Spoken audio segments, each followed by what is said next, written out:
ආයුබෝවන් හැමෝටම. අද මම කතා කරන්න යන්නේ ලොව ඇති විශාලතම කලාපය පිළිබඳවයි. ඒ ආසියානු කලාපයයි. ආසියානු කලාපයට අයත් සුවිශේෂී ලක්ෂණ සහ විශේෂාංග බොහෝමයක් ඇත. ආසියානු මහද්වීපයට ශ්‍රී ලංකාව, ඉන්දියාව, චීනය, ජපානය, මැලේසියාව, සෞදි අරාබිය, තායිලන්තය වැනි ප්‍රධාන රටවල් බොහෝමයක් අයත්ය. ඉතින් මේ ආසියානු කලාපයේ ඇති විශේෂාංග මොනවාද? ආසියානු කලාපය විවිධ සංස්කෘතික විවිධත්ව වලින් පිරී ඇත. ඒ වගේම භූගෝලීය විවිධත්ව වලින්ද පිරී ඇත. හිමාලය වැනි විශාල කඳු පද්ධති ශ්‍රී ලංකාව සහ මාලදිවයින වැනි නිවර්තන දූපත්ද ඇත. ඒ වගේම ආසියානු කලාපයේ බොහෝ රටවල් බහු සංස්කෘතික රටවල්ය. ඉතින් ඔබට ප්‍රශ්නයක් ඇතිවිය හැකි මෙම ආසියානු කලාපිත රටවල් අතර ඇති ජාත්‍යන්තර සබඳතා කෙබඳුද කියා.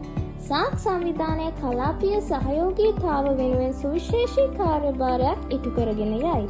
ඉන්දියාව සහ බංග්ලාදේශය අතර සහ ඉන්දියාව සහ පාකිස්තානය අතර වෙළඳ සහ දේශ සීමා ගිවිසුම් පිළිබඳව සබඳතා ඇත.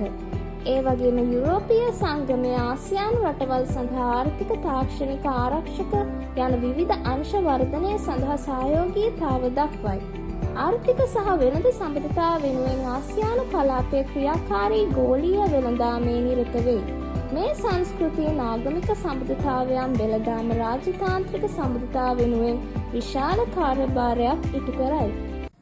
ආසියානු කලාපයේ බහුතරයක් රටවල් දියුණු වෙමින් පවතින ආර්ථික සඳහා හිමිකම් කියයි. දේශපාලන විශේෂාංග සඳහා ඉන්දියාව ඉතාමත් ජනාකීර්ණ ප්‍රජාතන්ත්‍රවාදයක් සඳහා හිමිකම් කියයි. ආසියානු කලාපයේ දේශපාලන පද්ධතිය සඳහා ප්‍රධාන වශයෙන් ව්‍යවස්ථානුකූල ආණ්ඩු, ෆෙඩරල් ආණ්ඩු, ඒකපක්ෂ රජයන්, ලිබරල් රාජ්‍යයන්, හමුදා ඒකාධිපත්‍යයන් යන ආදිය අඩංගු වෙයි. ඉතින් මා පැවසුවේ ආසියානු කලාපයේ දක්නට ඇති විශේෂාංග පිළිබඳයි. ඉතින් ඔබ මගේ මේ වීඩියෝ එකට කැමති නම් මගේ YouTube channel එක subscribe කරලා මා සමග රැඳී සිටින්න. හැමෝටම සුබම සුබ දවසක් වේවා.